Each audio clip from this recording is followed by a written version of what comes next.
Muy buenos días a todos. Muchas gracias por acompañarnos. Estamos iniciando el panel La transformación digital de los servicios de salud dentro del México Digital Health Summit. Tenemos un panel de expertos, de exponentes en salud digital e innovación tecnológica y me voy a permitir solicitarles que se presenten en el orden que está establecido, empezando por la doctora Gabriela Borrallo. Bienvenidos. Muchas gracias por la invitación. Un cordial saludo de parte de la doctora Célida Duque, directora de prestaciones médicas del IMSS. En su representación, a sus órdenes, Gabriela Borrallo, de la Coordinación de Innovación del IMSS. Buen día. Muchas gracias, doctora. Y continuamos con Eduardo Clark, por favor. Buenos días. Hola, ¿qué tal? Buenos días a todos. Soy Eduardo Clark, soy director general de Gobierno Digital de la Ciudad de México. En ese sentido, soy responsable de una buena parte de las estrategias de gobierno digital, incluido el tema de servicios digitales para salud. Y por otra parte, en este momento soy responsable de la coordinación de la vacunación contra la COVID-19 en la Ciudad de México. Muchas gracias por la invitación y el espacio. Gracias a ti, Eduardo. Continuamos, por favor, con Francisco Orecife. Bueno. Perdón, con Pablo Orecife. Es a mí. Buenos días a todos. Muchísimas gracias por la invitación. Soy Pablo Orefice, ingeniero de profesión. Tengo un máster en servicios de salud sanitarios. Fui director de la iniciativa de salud digital en Uruguay. En la misma estuvimos más de 5 años liderando el proceso. Hicimos la plataforma de interoperabilidad en Uruguay, el sistema de agendamiento de vacunas, estuvimos con el tema de la app Coronavirus UI, así que bueno, tenemos varios temas para hablar en la mesa. Así que un gusto y gracias por la invitación. Muchas gracias, Pablo. Y continuamos con Jesús Díaz Garay Gordovil. Bienvenido, Chuy. Gracias, Víctor. Un placer estar con ustedes. Yo soy Jesús David Díaz Garay Gordovil, soy el director corporativo de tecnología de información del sistema de salud Christus Nuversa. Y será un honor platicar el día de hoy con ustedes. Entre algunas de las ocupaciones que he tenido en vidas pasadas ha estado el haber sido director general de tecnología de información de la Secretaría de Salud del Gobierno Federal en administraciones pasadas. Entonces será todo un placer también poder compartir las perspectivas que me ha tocado vivir desde la parte pública, además de la privada, que es donde estoy actualmente. Un honor compartir con ustedes. Muchas gracias, Jesús. Bienvenido. Y continuamos con Juan Manuel Cázares.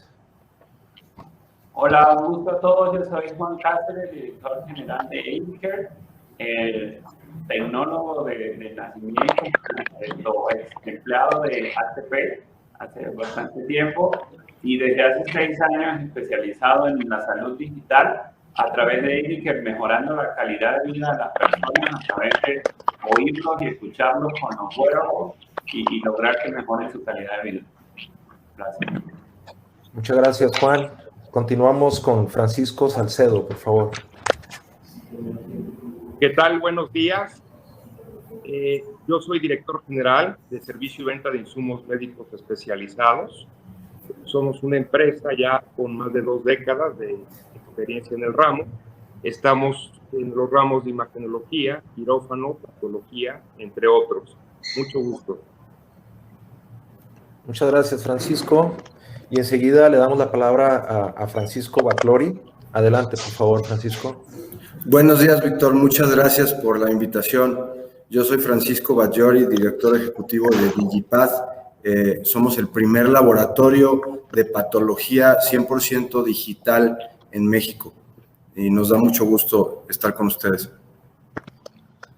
Muchas gracias. Pues ya ha presentado el panel. Yo soy Víctor Medina, estoy representando a la Asociación HealthTech México desde la parte de interoperabilidad. Les damos la cordial bienvenida y agradecemos a la Fundación Bamberg por este espacio para platicar.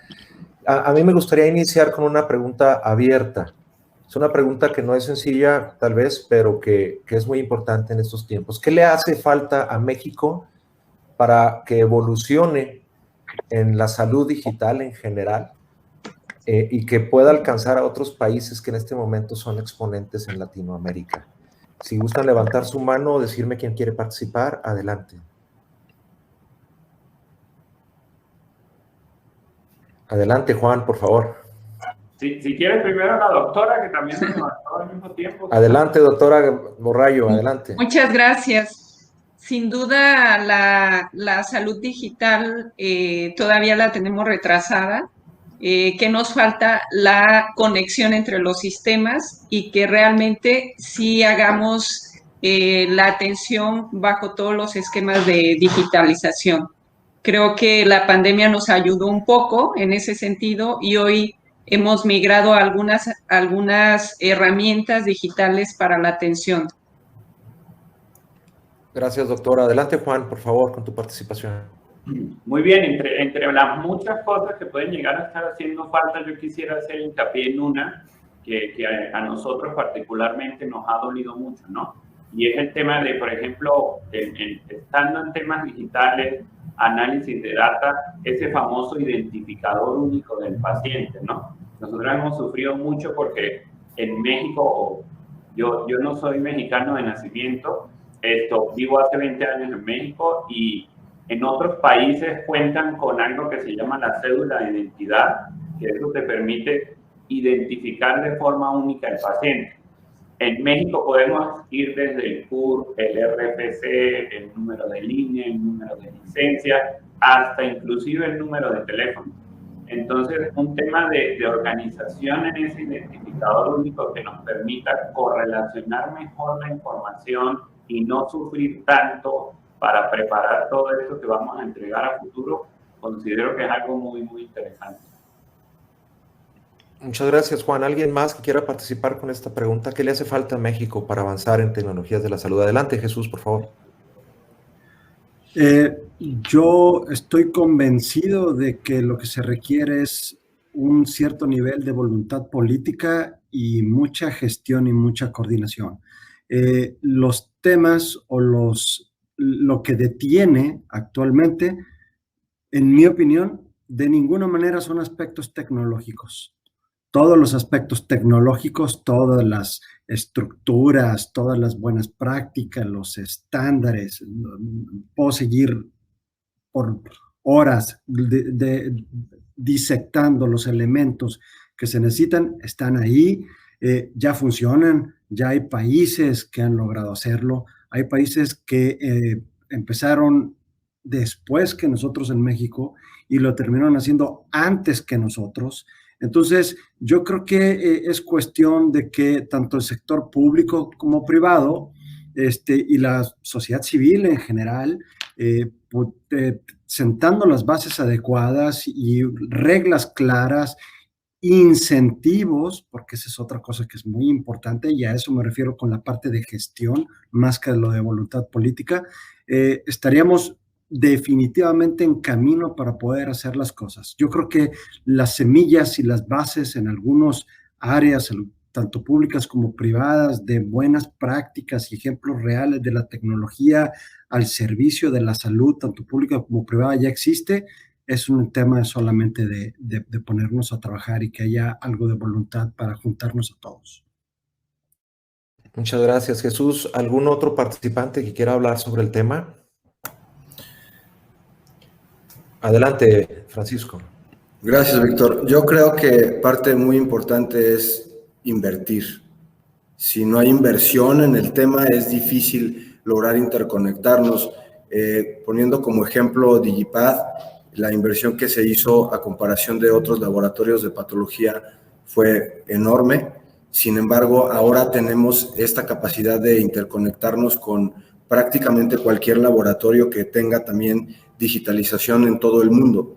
Entonces, la conexión es automática, instantánea. Las laminillas están todo el tiempo ahí listas para que las revise el médico que gustes en cualquier parte del mundo. Entonces, a la larga sale siendo mucho más caro el no invertir a tiempo en la tecnología y en la digitalización. Gracias, Francisco. Pablo, habías levantado la mano. Adelante, por favor. Sí, si bien no puedo opinar directamente sobre México, quizás apoyar algunos comentarios que se hicieron en la mesa, ¿no? Creo fuertemente que hoy no es un problema tecnológico, por supuesto, y se los dice alguien que viene desde la tecnología. La experiencia que tenemos en varios países, hemos trabajado, actualmente estoy trabajando muy fuerte con el Banco Interamericano de Desarrollo, en lo que tiene que ver con la creación de estos ecosistemas de salud digital, y efectivamente el armar una hoja de ruta, una agenda digital en salud, genera algunos componentes de los que mencionaba Jesús. O sea, existe un alineamiento político, pero también existe un alineamiento del ecosistema. O sea, si no se logra tener una visión compartida dentro del ecosistema, donde todas las partes, público, privado, sociedad civil, se sienten en una mesa, los colegios médicos, los profesionales de la salud, la representación, obviamente, de los pacientes, y digan, bueno, hacia ahí queremos ir. Este es el modelo al que queremos ir. ¿En pro de qué? En pro de la asistencia, básicamente, en pro de ese intercambio de datos que se mencionaba por parte de la doctora. Así que creo que lo que hay que hacer es trabajar en ese ámbito, trabajar en esa visión compartida. A partir de ahí surgirán, obviamente, cómo sería ese plan de acción, cómo se debería instrumentar, qué incentivos debería haber, cuál es el nivel de madurez que tienen los diferentes hospitales como para poder crecer. Si bien es cierto que a nivel de la pandemia hubo crecimientos acelerados, las bases a veces hay que efectivamente revisarlas. Y con el tema de la identificación unívoca, yo soy de Uruguay, tenemos una alta identificación a nivel de recién nacido, tenemos una identidad con chip, con una identidad digital, etcétera, etcétera. Igualmente los sistemas de salud necesitan algoritmos específicos, ya sea por los extranjeros, las migraciones, los turistas, o simplemente porque los hospitales tienen en sus propios sistemas de información diferentes formas de identificar a la persona. Ahí están todos los estándares relacionados con los famosos MPI, los Master Patient Index o los Enterprise Master Patient Index, que lo que hacen es intentar con algoritmos, no importa qué identificación utilices, tratarte de identificar efectivamente como una persona a la hora de poder consolidar y converger toda tu información clínica, que está distribuida en diferentes lugares, establecimientos de salud, diferentes niveles de atención, pero que tengas una visión 360 de esa persona a través de esos algoritmos. Gracias, Pablo. Francisco, Eduardo, ¿quisieran abundar en este tema? Adelante, Francisco.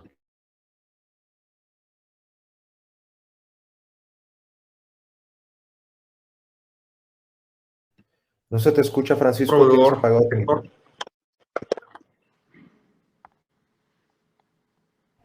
Sí, un momento.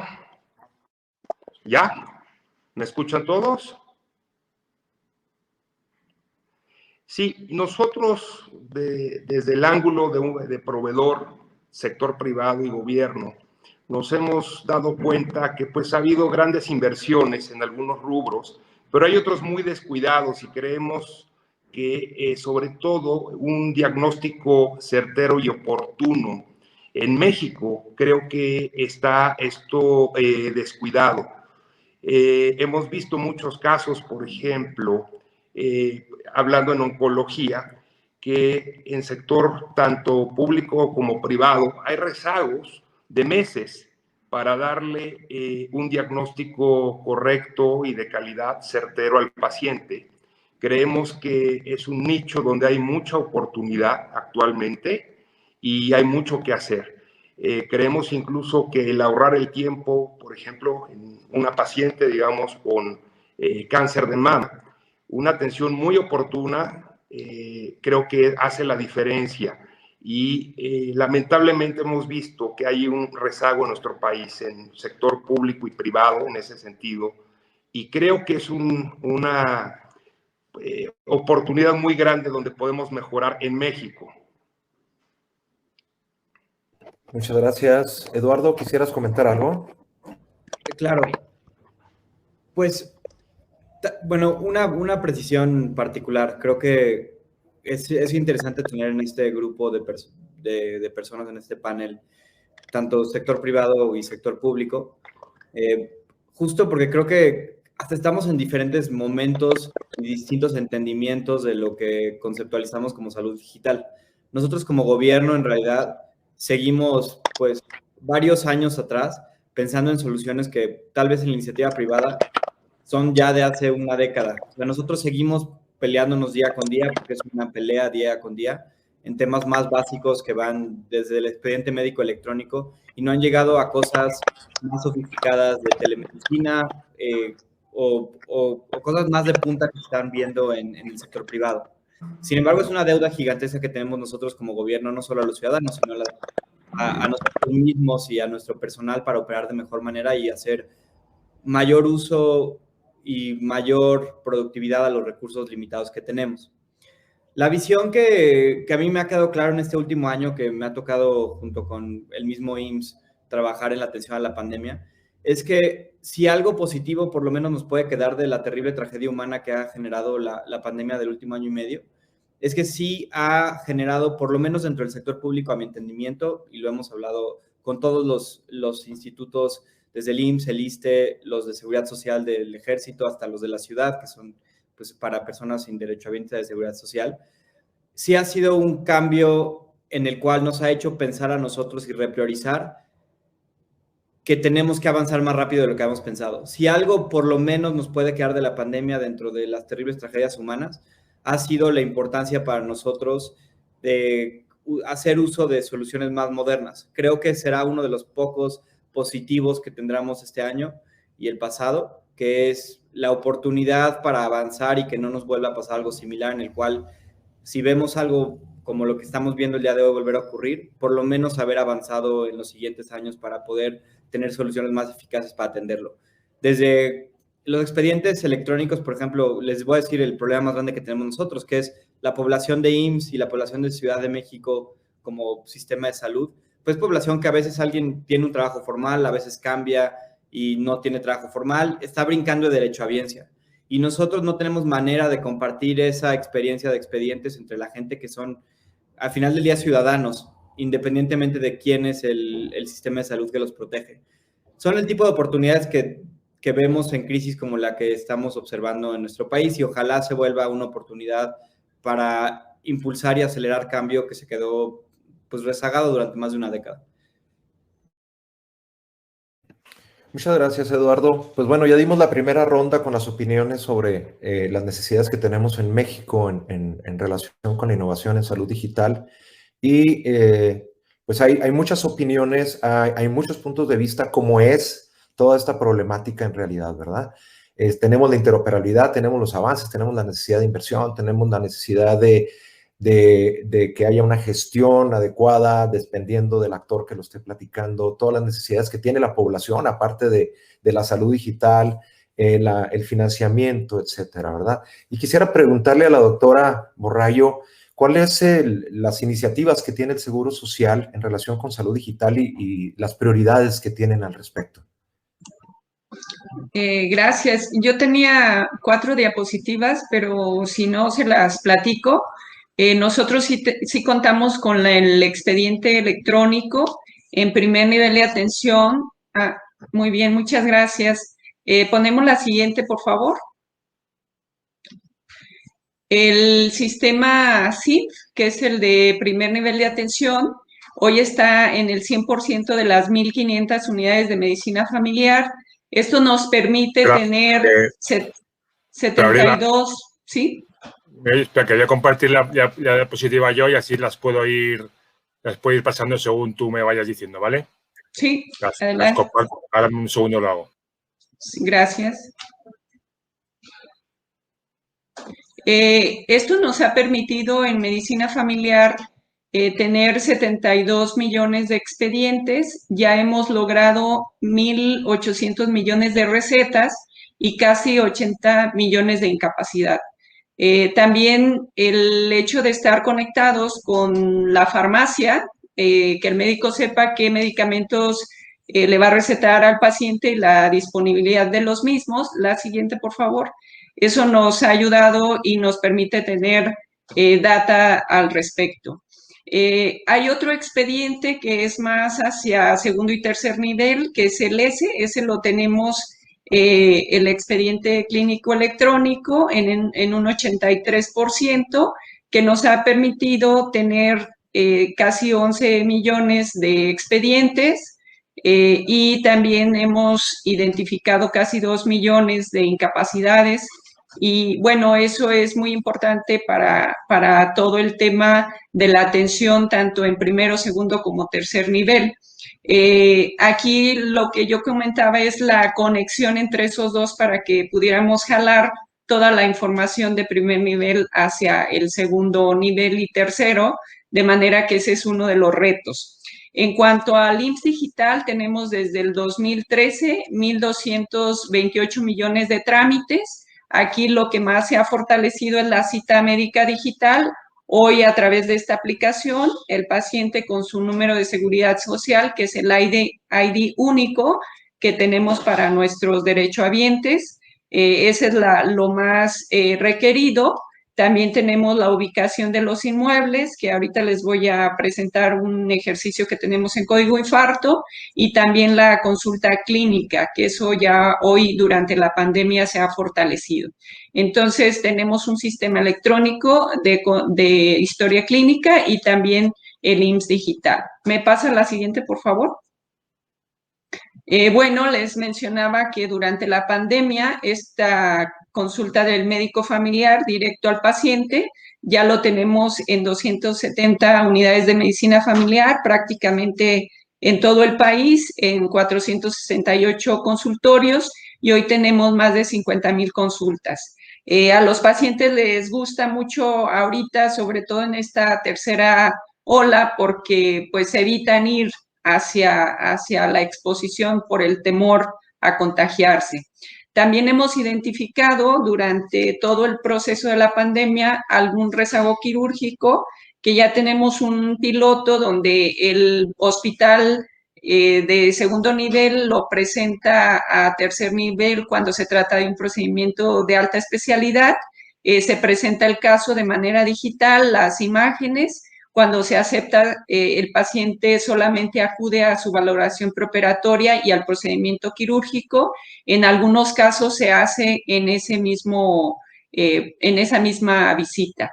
Entonces, eso nos permite que en las próximas horas el paciente se pueda regresar a segundo nivel, y esto nos ha ayudado para el rezago quirúrgico. La siguiente, por favor. También tenemos el modelo, el MEPEC, el modelo preventivo para enfermedades crónicas, que es como el perfecto ejemplo, donde se conectan 17 sistemas. Tenemos el Chécate, que es una encuesta que aparece también en la app de IMSS Digital. Tenemos los sistemas los 2 expedientes electrónicos, el censo de hipertensión, de diabetes, una escala de riesgo, el censo de cáncer, y bueno, todo esto nos ha ayudado muchísimo para interconectar de alguna manera bajo un modelo preventivo en torno a las enfermedades crónicas. Este modelo lo tenemos en el norte del país, en Nuevo León, y ha funcionado muy bien. La siguiente, por favor. También hemos hecho esto en Código Infarto. Hoy lo tenemos en IMSS Digital. Podemos identificar 344 unidades médicas que se encuentran bajo redes de atención, donde la persona se puede geolocalizar, identificar la unidad médica más cercana, y todas estas unidades ya están preparadas y están con personal capacitado, con el stock de fibrinolíticos, y permite que ganemos tiempo para reperfundir al paciente. Además, tenemos un centro regulador que funciona 24/7, de manera que entre los 3 niveles de atención tenemos una comunicación las 24 horas. La siguiente. En esta misma plataforma de IMSS Digital, hoy ya tenemos una manera de ver los electrocardiogramas, y eso actualmente ya se va a generalizar en todo el país, de manera que en pocos minutos se puede presentar el electro, los datos clínicos, y podemos verificar la derechohabiencia, la vigencia de los pacientes. Esto no descarta que atendamos a los pacientes que no son derechohabientes, puesto que tenemos ya un proceso para atender a todos los pacientes. En general, pues también hemos participado con la Ciudad de México a través del CEBOET para la atención de la pandemia y todos los días se actualizan los datos de pacientes que están ingresando por COVID-19. Sabemos cuántas camas tenemos disponibles, cuántas ocupadas, cuántos ventiladores están funcionales, cuántos están ocupados, cuántos están disponibles, y esto lo tenemos por estado y por unidad médica. De manera que hoy es una gran herramienta el CEBOET para la atención de la pandemia. Es cuanto, muchas gracias. Gracias, doctora. Pues muy interesante. Siempre el IMSS en la vanguardia, ¿verdad? Hablamos de interoperabilidad entre sus sistemas, que es muy importante. Hablamos también de inteligencia de negocios para la toma de decisiones en el punto de atención y también para la toma de decisiones estratégicas desde la alta dirección. Y pues el avance en interoperar entre los expedientes de consulta externa y todas las otras plataformas que pues es un avance bastante importante. Aquí le quisiera preguntar a Eduardo, y desde el punto de vista de afuera del IMSS, tú que lo platicaste ahorita, esa interoperabilidad que se da dentro del Seguro Social, ¿sale hacia el exterior? Ustedes lo pueden ver, se pueden conectar, pueden usar esa información. De hecho, es de los retos más grandes que hay, y creo que vale la pena justo hablar de esa problemática que tenemos como país, de los sistemas de salud pública desconectados entre sí y las distintas derechohabiencias que tienen las personas. Es uno de los retos más grandes, no es algo que solo yo sepa, saben todos ustedes, sabe todo el país, inclusive los mismos ciudadanos. La complejidad que tiene los distintos sistemas de seguridad social para garantizar que las personas saben cuáles son sus derechos de salud. En ese sentido, nosotros como gobierno de la Ciudad de México desde hace 8 años tenemos un expediente médico electrónico para hospitales, tenemos cerca de 30 hospitales. Nunca se ha hecho un expediente de primer nivel. Entonces, tenemos primero una complejidad de la interoperabilidad entre primero, segundo y tercer nivel dentro de la misma Ciudad de México. El proyecto de expediente de primer nivel es algo que tenemos en curso en este momento en la ciudad. Estamos seguros que va a ocurrir durante la presente administración, pero es un tema que casi nos vamos a ir. El día que nos vayamos de la administración va a seguir en curso la implementación y va a durar mucho más tiempo. Dentro de ese proyecto de primer nivel, una de las conversaciones que hemos tenido con el maestro Zoe, con la doctora Célida, directora de prestaciones médicas, y con el equipo de innovación de IMSS, con esta Claudia Vázquez, tiene justo que ver con esa complejidad adicional que tenemos de poder interconectarnos con la seguridad social para intercambiar información sobre nuestros pacientes y sobre los pacientes de ellos, ¿no? Una persona que va flotando entre distintas derechohabiencias. Es un reto mayúsculo porque los sistemas que ha desarrollado el IMSS los ha desarrollado a través de un periodo muy, muy largo, con un esquema distinto de operación al que necesitamos en este momento.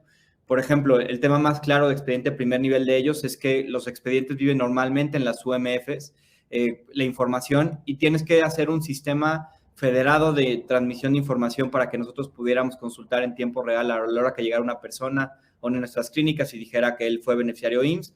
¿Cómo haces la conexión entre sistemas para poder intercambiar información? Es un reto mayúsculo que esperamos abordar en los 3 años y medio que nos quedan de administración junto con el IMSS, pero ese es, yo creo, el ejemplo de la complejidad mayúscula, pero donde vemos la mayor oportunidad hacia el futuro, y es donde me interesa mucho conversar con ustedes que están en la iniciativa privada. Las personas no solo son derechohabientes de seguridad social pública, también muchos de ellos son usuarios de servicios privados de salud. Y finalmente, la información de cada expediente médico electrónico no es información que le pertenezca al IMSS, no es información que le pertenezca a la ciudad, es información que le pertenece al paciente.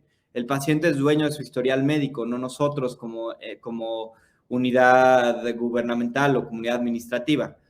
Para nosotros el reto en los siguientes años tiene que ver con hacer un sistema y las reglas de negocio para implementarlo, en el cual las personas que entren en contacto con servicios de seguridad social y de salud del gobierno de la ciudad puedan tener la capacidad de exportar y ser dueños de su información para hacer con ella lo que les plazca. A través de los estándares abiertos que ya existen, no es algo que tampoco tengamos que descubrir el hilo negro, pero la jefa de gobierno sí nos ha instruido mucho pensar en el paciente como el dueño de la información y permitir que tal vez no en 1 año, tal vez no en 2 años, tal vez no en 3 años, pero sí en la siguiente década podamos afianzar un modelo en el cual sentemos las bases tecnológicas en estos siguientes 3 años para que la información que nosotros recolectamos del paciente sea disponible a donde sea que el paciente se vaya, ya sea seguridad pública, seguridad de salud pública o privada. Es un reto que tenemos que comenzar con el IMSS, porque el IMSS es un universo externo al del gobierno de México, pero esas reglas de negocio son las que consideramos van a ser las más importantes del futuro. Es algo que apenas estamos trabajando en los últimos 6 meses, en hacer el diagramado, en hacer la visión conceptual, pero creemos que finalmente es la apuesta que queremos hacer para el futuro, porque la mayor parte de las soluciones de valor agregado que podemos ofrecerle a los pacientes, no creemos que solo vayan a venir del gobierno, creemos que mucha de la innovación va a venir de privados y por eso es importante poder exponer esos servicios, como ha pasado ya en los últimos 3, 4 años con tal vez estándares de servicios de financieros abiertos. Ahora tenemos que, desde el lado del gobierno de la ciudad, avanzar a eso, pero en términos de servicios de seguridad social y salud. Muchas gracias, Eduardo. Tremendo reto, Tremendo reto el poder implementar un expediente clínico de consulta externa global en una ciudad como la Ciudad de México, para empezar, ¿no? Ha habido muchos intentos, ha habido muchos proyectos que han tenido cierto éxito o cierto fracaso y que finalmente, en realidad, por eso no tenemos muchos expedientes clínicos de consulta externa de organizaciones de salud pública, porque no son sencillos con todo lo que se tiene que hacer alrededor del paciente, los seguimientos, etcétera. De hecho, el logro del IMSS en tener un expediente de ese tipo es loable, ¿no? Y otra cosa, hablar sobre la persona, que me parece muy pertinente y que todo debe estar centrado en la persona, tanto en el usuario final, que es el paciente, como los usuarios intermedios, que serían los clínicos y la gente de tecnologías de la información que trabaja en las unidades de atención en salud. Y finalmente, algo interesante, Eduardo, que platicaste, es la cooperación entre el gobierno y la iniciativa privada, que yo creo que sería el modelo más importante a seguir y en el que pudiéramos tener éxito todos como país, ¿no? Y quisiera continuar con Pablo. Pablo, hablamos también sobre la pandemia, ¿verdad? Esta tragedia que fue una tremenda explosión de problemas para todos los países, para todas las administraciones, y que trajo pues algo que pudiéramos decir benéfico en relación con la tecnología en salud, porque hubo una explosión de nuevas tecnologías, nuevas maneras de atender a los pacientes, etcétera. Y esta aceleración que se dio, ¿cómo le haríamos para poder mantenerla? ¿Y qué otras acciones a futuro podríamos tener, sobre todo en lo que se refiere a telesalud? Antes que nada, felicitar a la doctora en nombre del IMSS por los avances de esa institución y un poco lo que debemos entender es que efectivamente hubo una aceleración, pero en ciertos niveles o ciertas capas. O sea, las organizaciones crecieron muchísimo en salud digital. Algunas más ordenadas que otras, otros con mayor robustez en su transformación digital, pero evidentemente crecieron. Y lo que decía Eduardo como retos y desafíos es lo que algunos países ya lo visualizaban antes de la emergencia sanitaria y otros lo están visualizando fuertemente ahora. ¿Cómo hacer efectivamente para que ese ecosistema, sea público, sea privado, como decía él, el IMSS, los servicios de salud de la Ciudad de México, cómo hacer para que efectivamente esa información fluya? Y para que esa información fluya, lo que hemos visto a lo largo de los diferentes países es que si bien hay tecnología, si bien hay enormes productos que manejan el expediente clínico electrónico o la historia clínica digital, como se diga en cada país, efectivamente hay una gran variedad, hay un gran portafolio.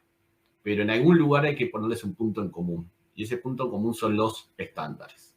En la medida que manejen estándares y se pueda efectivamente tener la concepción de que es el dato el que tenemos que mover, es el dato el que tiene que pasar de un lado a otro en pro de algo, en pro de la asistencia de ese usuario, en pro de cuidar mejor en términos de salud a ese paciente.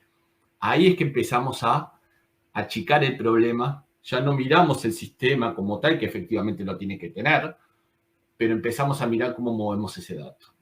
Y cómo movemos ese dato, como decía, es un acuerdo. más allá de la tecnología, más allá de un montón de estándares que hay, sintácticos, semánticos, es un acuerdo. ¿Cuál es el esfuerzo que le lleva a una nueva institución que tiene que desarrollar, como decía por ejemplo Eduardo, un nuevo sistema de consulta externa? ¿Lo voy a desarrollar aisladamente? ¿Lo voy a desarrollar mirándome lo que yo tengo? ¿O ya lo voy a desarrollar en acuerdo para empezar a alinear a todos los jugadores, para empezar a acortar ese camino hacia la interoperabilidad? Entonces, creo que esas conversaciones se tienen que dar. Estas mesas, esos diálogos, mesas de trabajo, conversatorios en la Ciudad de México, a nivel país, con los privados, con los públicos, pero también, como decíamos hoy, lo decía muy bien Jesús, con los colegios, con la academia y con la sociedad civil. Porque definiendo eso, cualquier esfuerzo, cualquier inversión, como se decía, está orientada hacia un fin.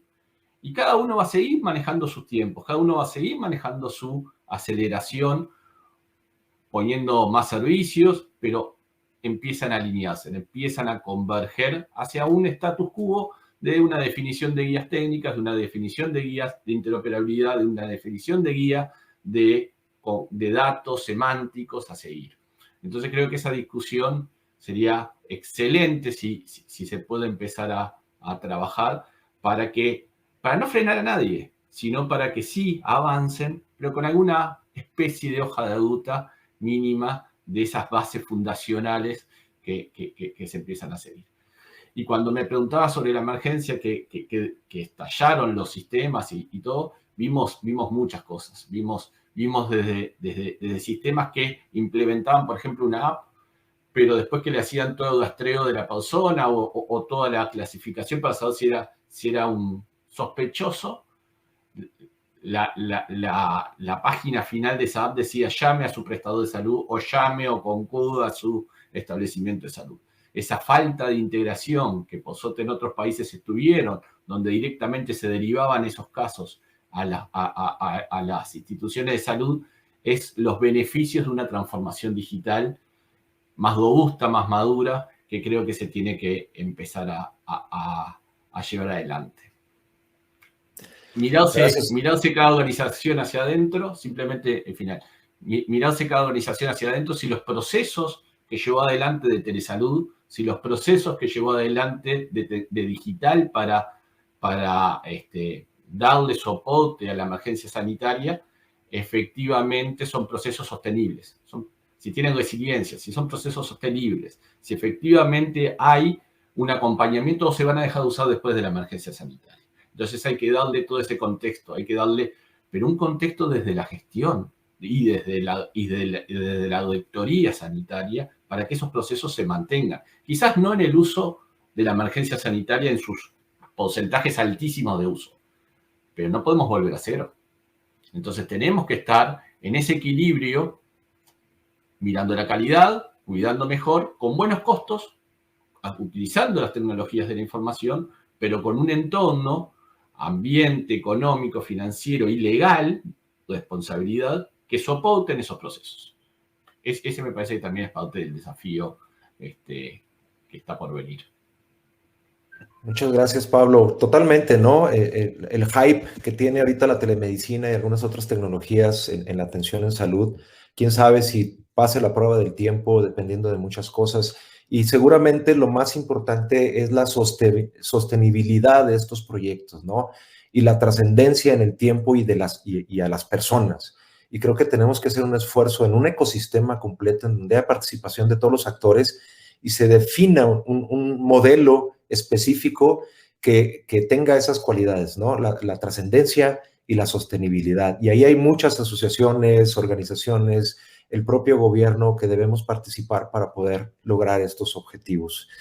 Y hablando de la persona, Jesús, tenemos a unos personajes que muy frecuentemente tenemos la culpa porque no hay adopción de las tecnologías, tenemos la culpa porque no queremos usar las nuevas herramientas, somos resistentes al cambio. Hablo así porque yo soy médico y frecuentemente recibimos estas críticas, ¿no? ¿Qué le hace falta a esta evolución en relación con los clínicos, hablando de toda la gente que trabaja en instituciones de salud, para que esta innovación se dé más transparentemente?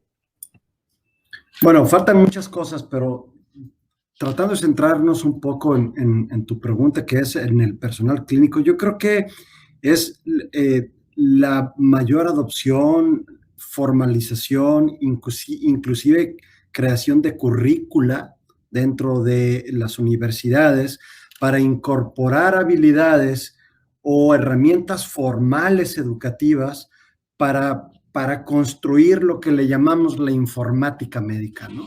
O bueno, si lo que ahora ya ha ido evolucionando, hay buzzwords todos los días.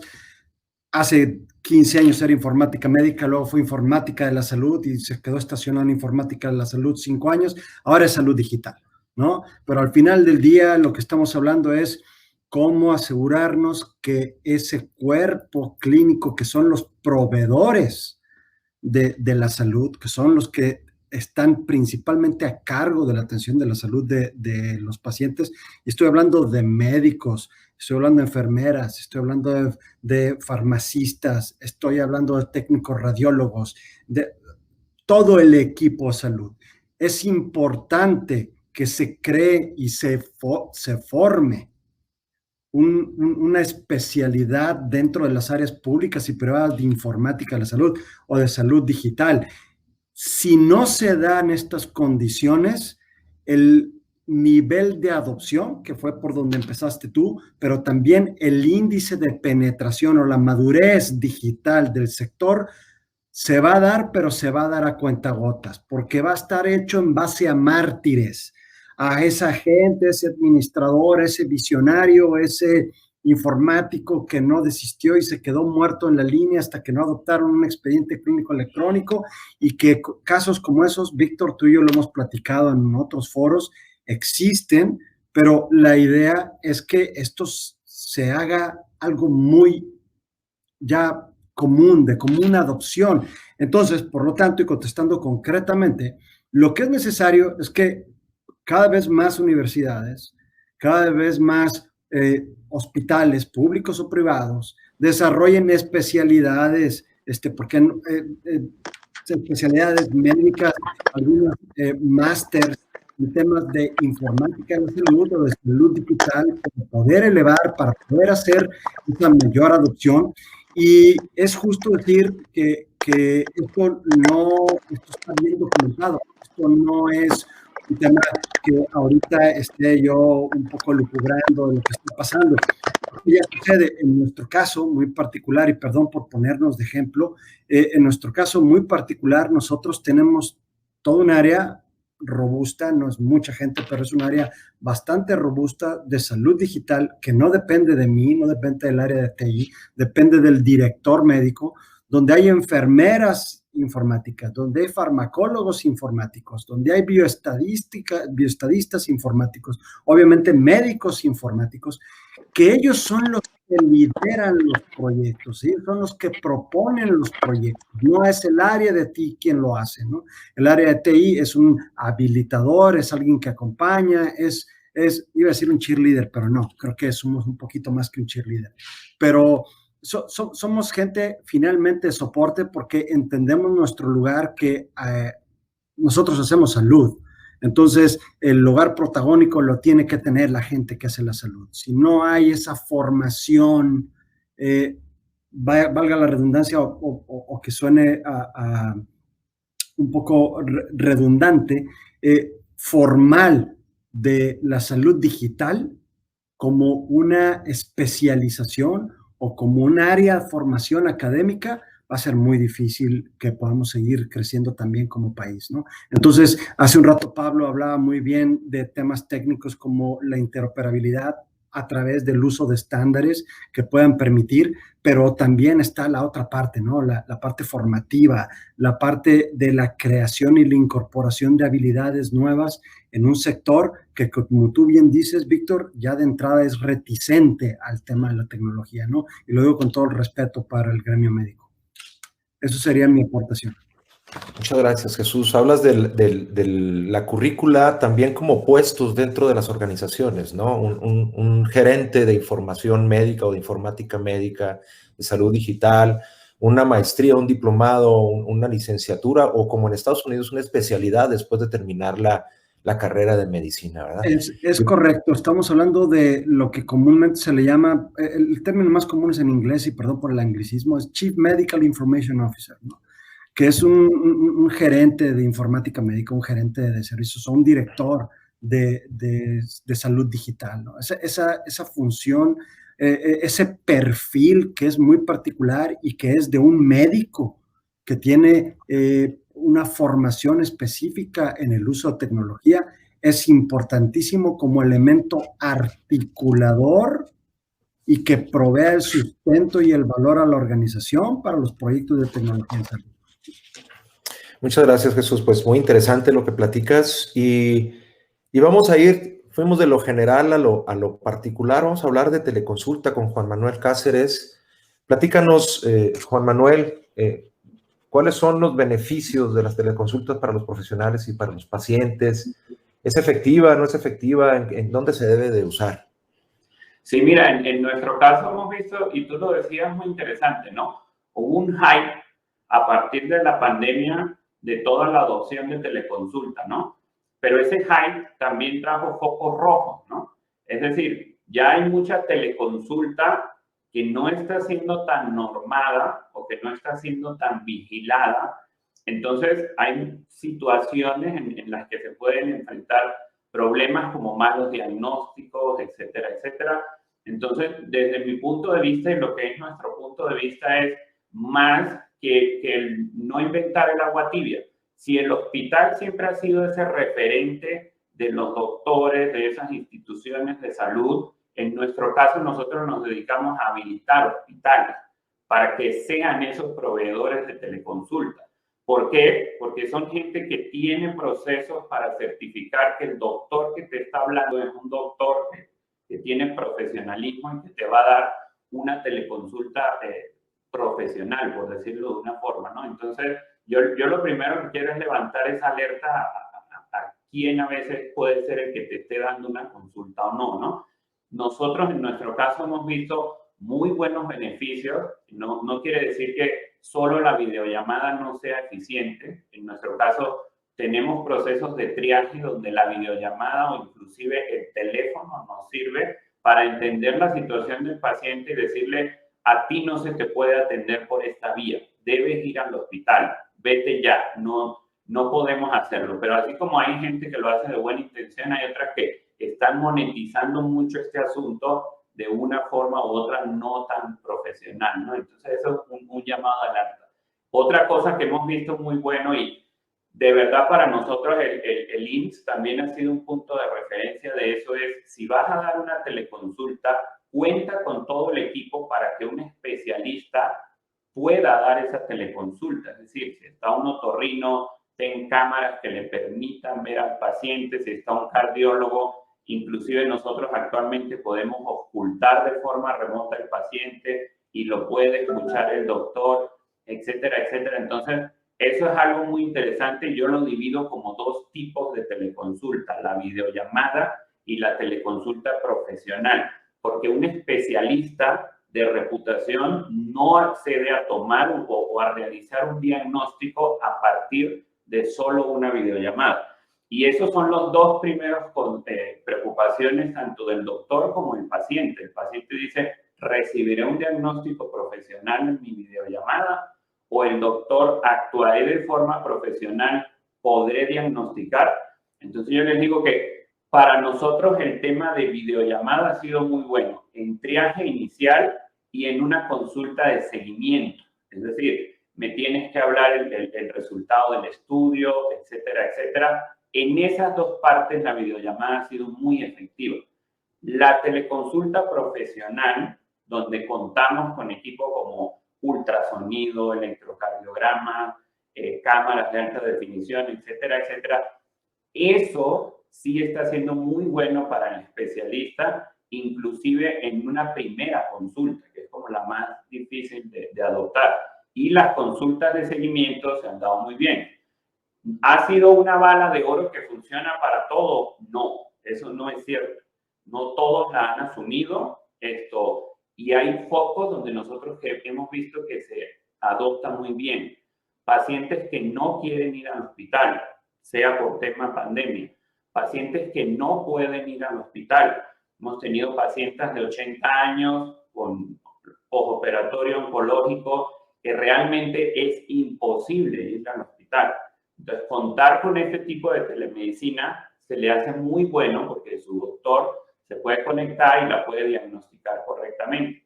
Y finalmente, en el caso privado, que yo no tengo tanta experiencia como Jesús, como la doctora Gabriela o como Eduardo, nosotros vamos mucho al sector privado, pacientes que no quieren ir a perder tiempo en el hospital sentados esperando un doctor, simplemente ven, me hacen la consulta, perfecto, optimice mi tiempo y seguí adelante. Esos tres son los que para nosotros han sido el mejor target para este tipo de telemedicina.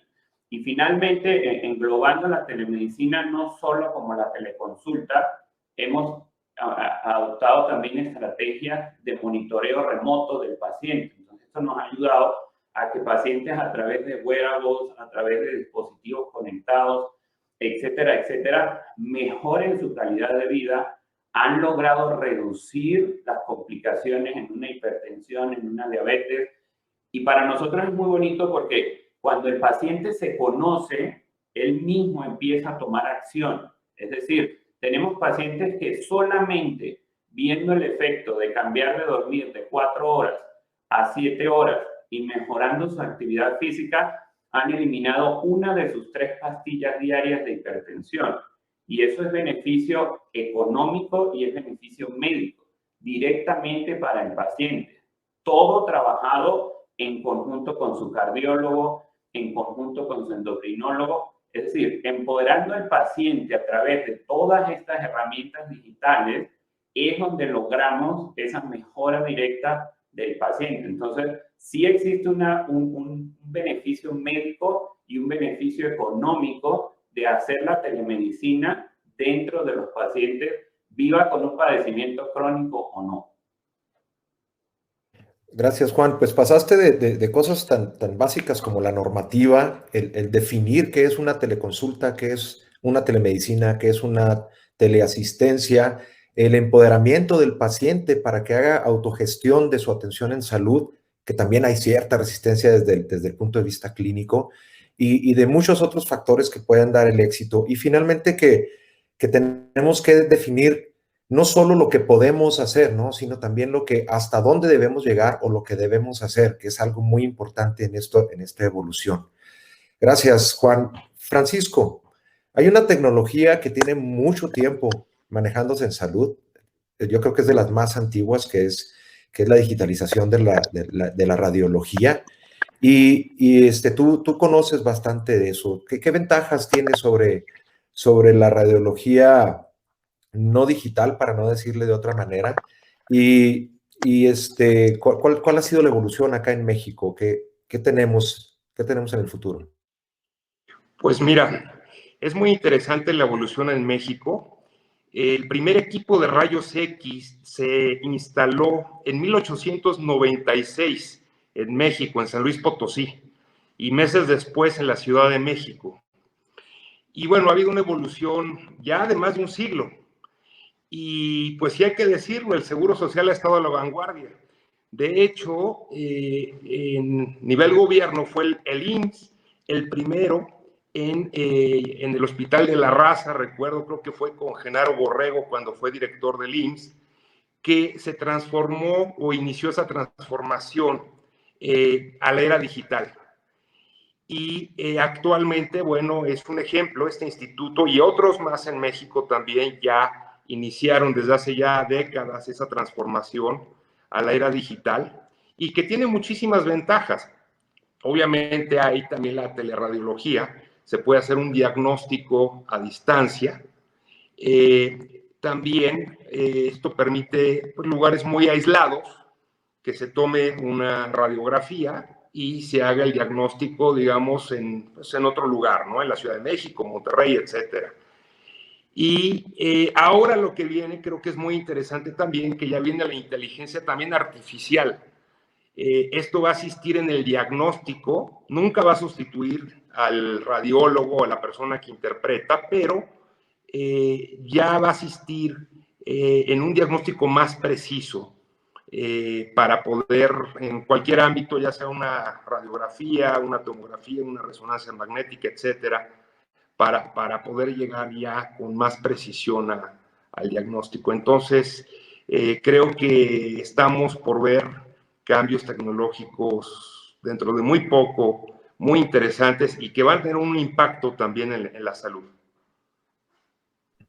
Gracias, Francisco. Yo creo que los avances más grandes que ha habido en inteligencia artificial, desde el aprendizaje automático hasta el aprendizaje profundo, se han dado en imágenes, ¿no? En dermatología, en mucosas y sobre todo en radiología. Y ahora con la epidemia hubo un boom de algoritmos de inteligencia artificial para hacer diagnóstico temprano por tomografía de COVID-19. ¿Estarás de acuerdo?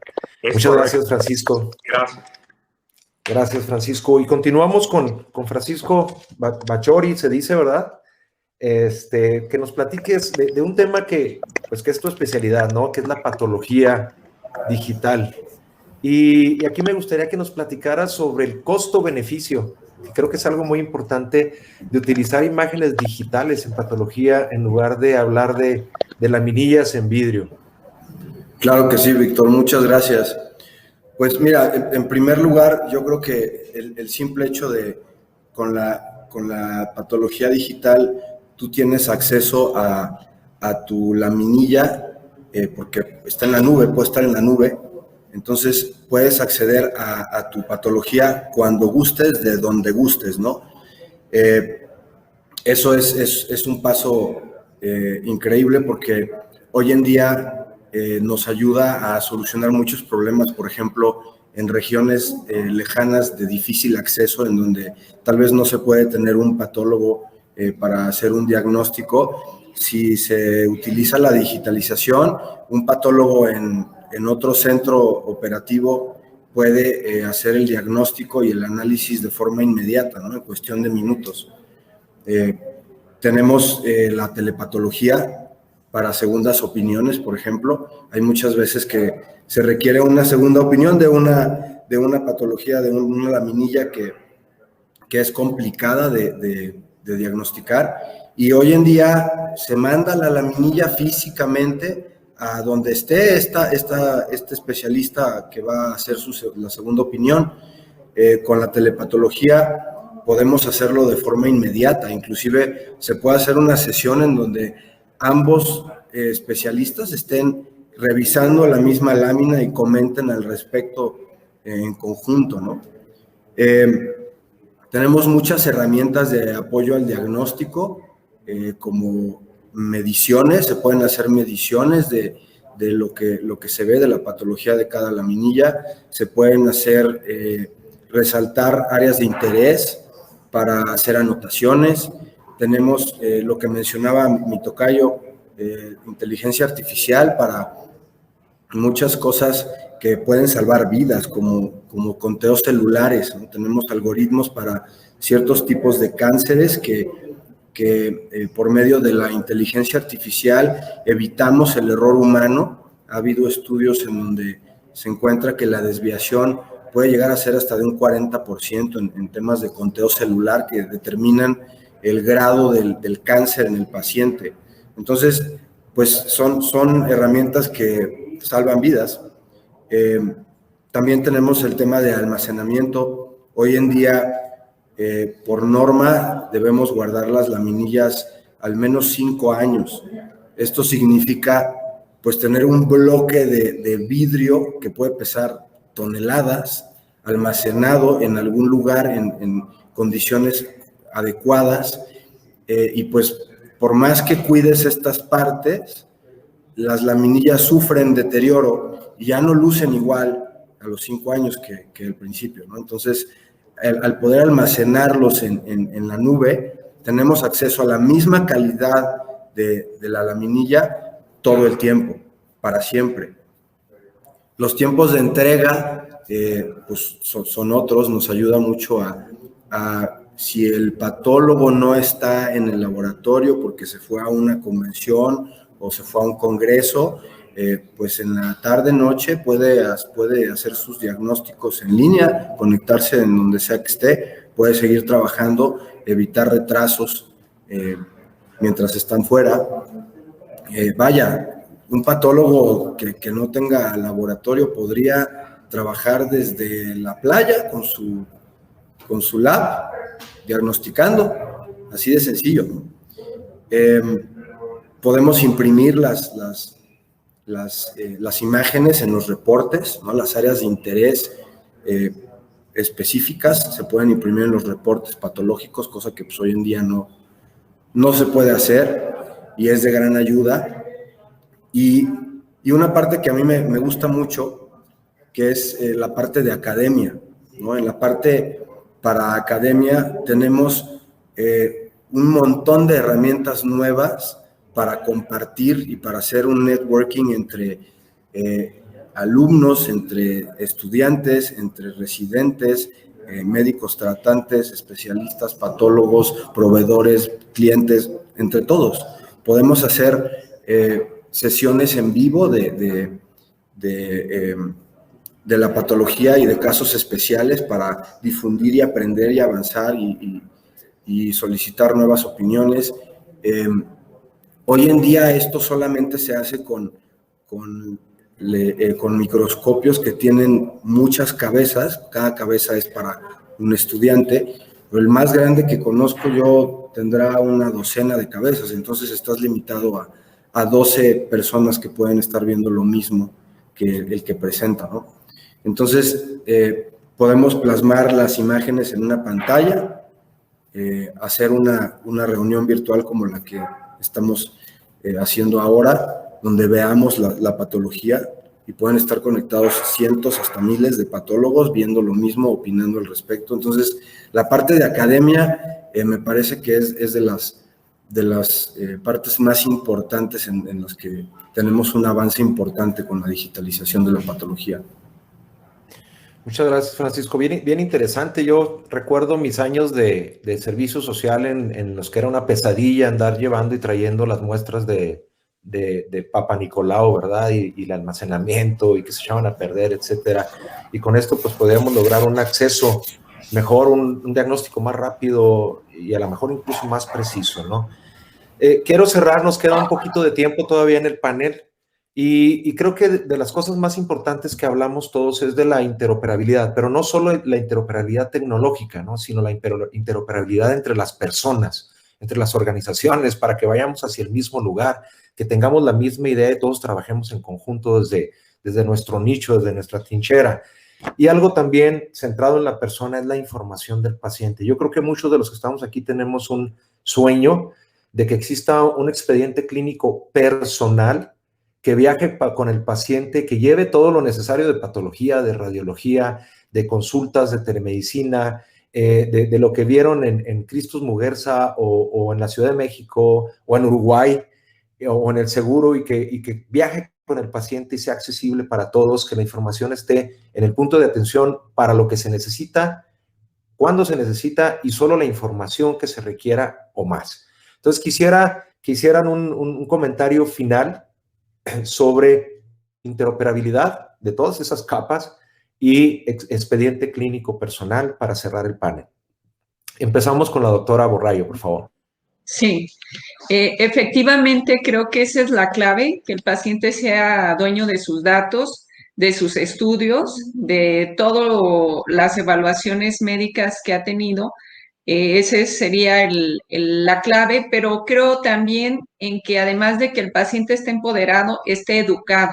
O sea, hay pacientes que tienen años de ser diabéticos, hipertensos, no se saben tomar la glucosa, no se saben tomar la presión arterial y que ellos mismos vayan registrando dentro de esta información su bitácora de presión arterial, de glucosa, ahora de saturación, del pulso, que podemos identificar muchas situaciones de gravedad, incluso si el paciente no solo se sienta mal, sino que identifique que la presión le sube, le baja, aún estando asintomático. Entonces, incluso el programa de rehabilitación en casa también, que lo pueda él ir ejercitando, ir registrando cómo se comporta, pues todos sus parámetros. Entonces, yo creo que además de ser dueño de esa información, debe ser una persona responsable de su salud, porque los sistemas, cual sea, no van a ser suficientes en un futuro si el paciente sigue cargando la mano a las instituciones. Entonces,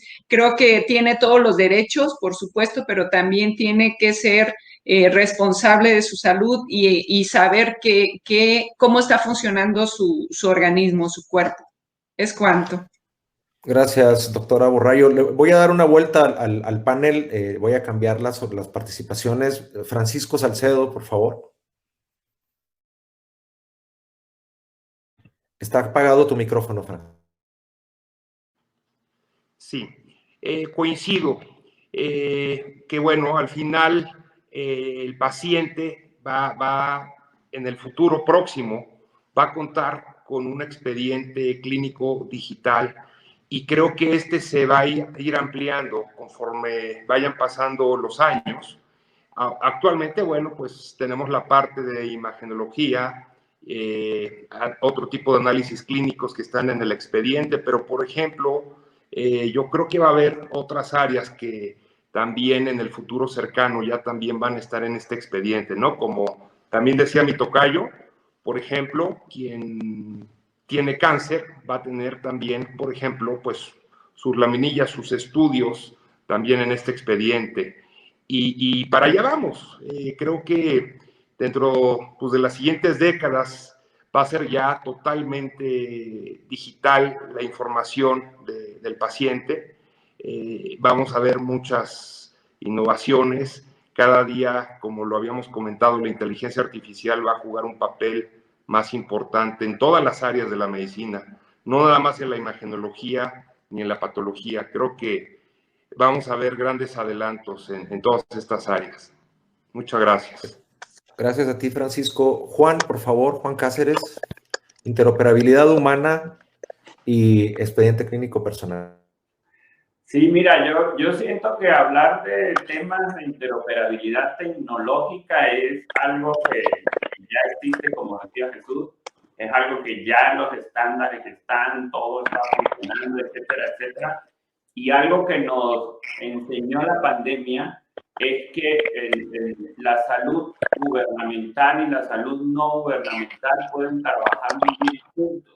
Es decir, con esa ayuda que se prestó de hospitales privados hacia hospitales públicos después de todo esto que ocurrió, yo siento que es momento de que la salud o el gobierno empiece a escuchar un poco más la organización que ha hecho los entes privados. Es decir, a mi juicio, la asociación es alguien que ya está empezando o ya está organizando, ya está ordenando de alguna forma a estos entes privados. Y entonces, si ya hay alguien en el sector privado que está haciendo algo bueno, que está progresando, está avanzando, sería muy bueno que el gobierno entienda un poco ese avance y, por supuesto, hay lecciones que el gobierno le va a enseñar a la asociación GELTEC porque no está tan metido en el tema público ahorita, en este tema, pero sí hay cosas que también puede aprender el gobierno de la asociación GELTEC. Entonces, yo diría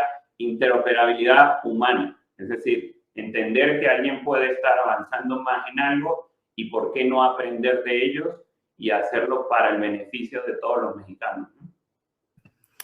Muchas gracias, Juan, muy amable. Continuamos con Pablo, por favor. Bueno, sí, compauto y para no repetir, efectivamente ese empoderamiento que sea con equidad, por favor, que efectivamente tenemos las herramientas y la tecnología para que eso se suceda en esos términos. Sí, obviamente hay que educar, hay que hacer un montón de trabajo con los pacientes, pero sobre todo con equidad y que esa información llegue a todos los que les tenga que llegar, ¿no? No olvidemos que hay un custodio de esa información, que son los prestadores, son aquellos que efectivamente van a tener que hacer ese trabajo, porque son los que generan la información, los que las custodian y por consiguiente tienen un esfuerzo ahí, pero efectivamente hay que trabajar en la duración, en ese binomio, ¿no? Médico-paciente, también para que el médico mire esa información, use la información que está fuera de sus fronteras y vea al paciente en eso que hoy también está muy sobre la mesa, que es la visión esa integral, el 360 del paciente. Y para finalizar, que dijiste justo Uruguay, les dejo la invitación a México. Hay una DUEL latinoamericana y el Caribe, América Latina y Caribe, de salud electrónica, porque hacía unos 7 años que se creó, así que se llamaba salud electrónica en ese momento, donde están todos los países, o muchos países están hablando justamente en el intercambio de datos clínicos transfronterizos. Entonces, sería excelente que México pudiera estar en esas discusiones, porque justamente ahí se habla de el IPS, que es el International Patient Summary, que es básicamente un resumen de paciente para que eventualmente pueda haber ese intercambio a través de las fronteras. Así que bueno, les dejo la invitación también puesta sobre la mesa. Muchas gracias, Pablo. Continuamos con Francisco Battiori. Gracias, Víctor. Pues en el caso de patología de nuestro laboratorio en específico, creo que esta interoperabilidad para que el paciente tenga acceso a toda su información sería maravilloso. Nosotros estamos 100% sistematizados, entonces tenemos esa capacidad de conectarnos. Como saben, la mayoría de estos sistemas trabajan con protocolos HL7, entonces mientras sigamos esos protocolos, yo creo que hay manera de lograr la interoperabilidad. Y en el caso específico de patología, reitero, el paciente nunca ve, o rarísima vez ve, su estudio patológico. Normalmente es a través del especialista, ¿no? De su médico tratante. Distinto con estudios de laboratorio clínico, ¿no? Que ellos tú recibes tus propios resultados y muchas veces sabes más o menos de qué se trata, otras veces no tanto. Los triglicéridos, eso siempre sabe uno si están altos, pero en el caso de la patología es distinto, ¿no? Entonces sería extraordinario que los pacientes iniciaran este avance, este paso importante al tener acceso a todo su expediente clínico, incluido el laboratorio de clínico, el laboratorio de patología, radiología, todo lo que implica todo lo que se hace en el tema salud. Muchas gracias y gracias a todos. Gracias a ti, Francisco. Continuamos, Eduardo.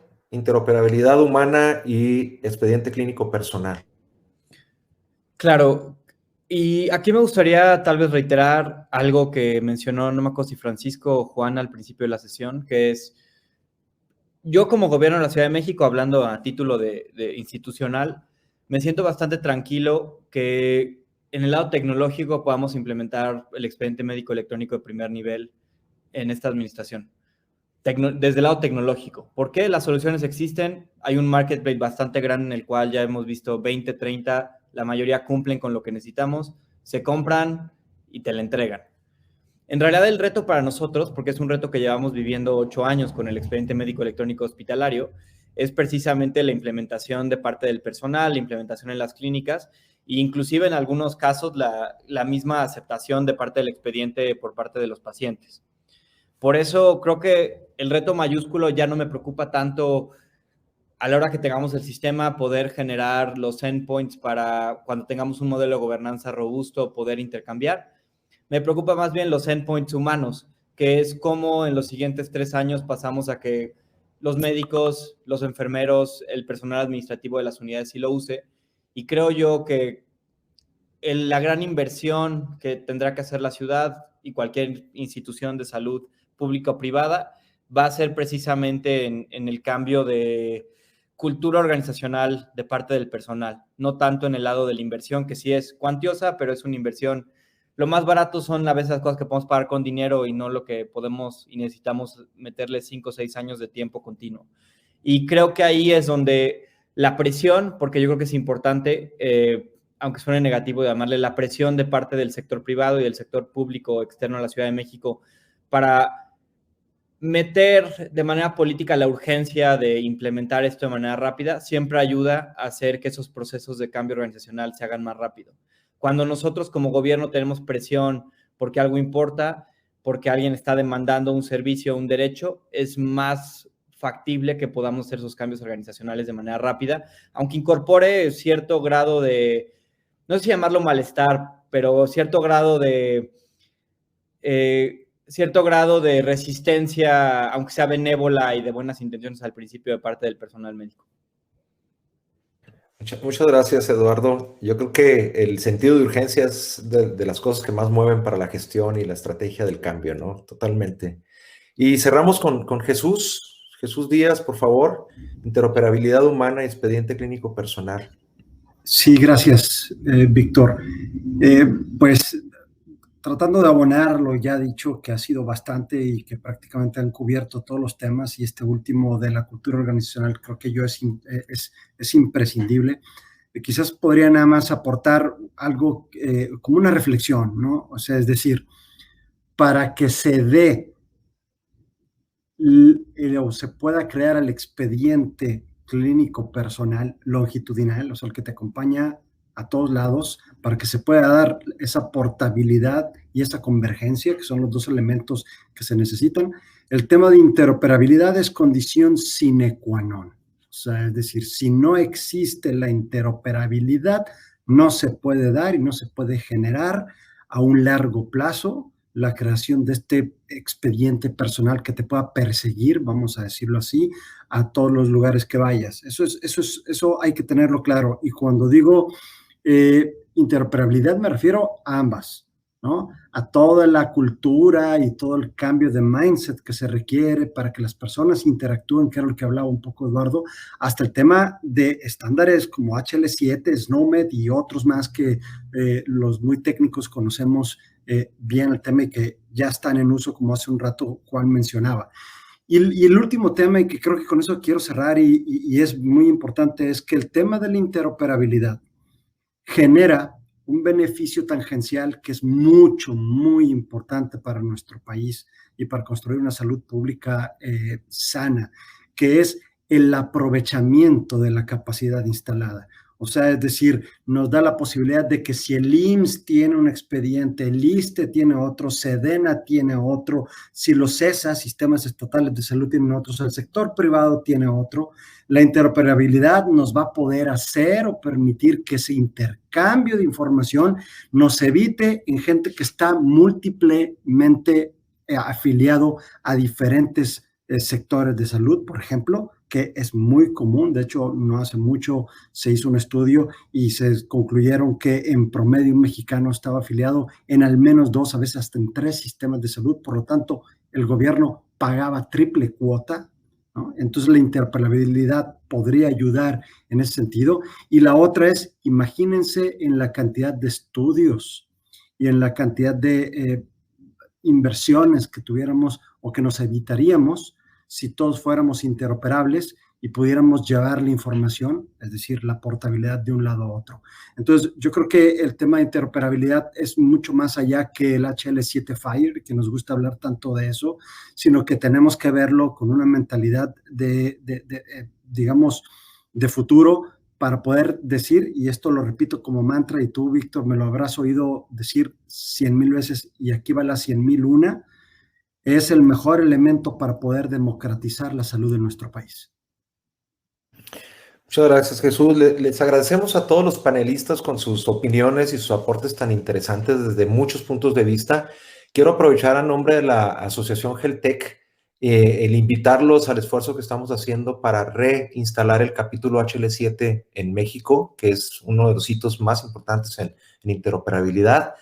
Agradecer a la Fundación Bamberg que nos dio este espacio para platicar, a cada uno de ustedes muy especialmente por sus aportes y sus pláticas, y terminamos este panel despidiéndonos y dejando a nuestro público con el siguiente panel, que va a ser también muy interesante. Les agradezco a todos, interesantísima la plática y nos vemos luego. Muchas gracias.